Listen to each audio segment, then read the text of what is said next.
Diqqat qiling, Prezident Shavkat Mirziyoyev haqida tezkor muhim xabarlar tarqaldi. Assalomu alaykum, hurmatli tomoshabin, kanalimizga xush kelibsiz. O'zbekistonda va jahonda sodir bo'layotgan eng so'nggi yangiliklarni o'tkazib yubormaslik uchun like va podpisatsiya tugmachasini bosib qo'yishni unutmang. Shavkat Mirziyoyev Yevropa Kengashi prezidenti Antonio Kosta va Yevropa komissiyasi prezidenti Ursula von der Leyenning taklifiga binoan 23-oktyabr kuni rasmiy tashrif bilan Bryussel shahriga jo'nab ketdi.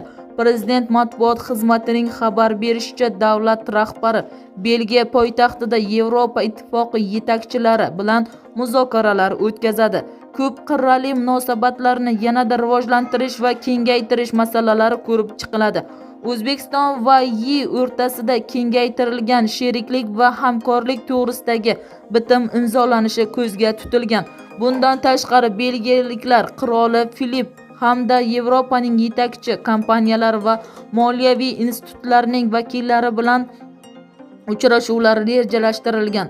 O'zbekiston va Yevropa ittifoqi o'rtasida imzolangan kengaytirilgan sheriklik va hamkorlik to'g'risidagi bitim ikki tomonlama munosabatlarning strategik yo'nalishi belgilab beradi. Bu hujjat eng avvalo O'zbekiston iqtisodiyotini zamonaviy global tizimga integratsiya qilish va Yevropa bozorlari bilan amaliy hamkorliklarni chuqurlashtirishga qaratilgan.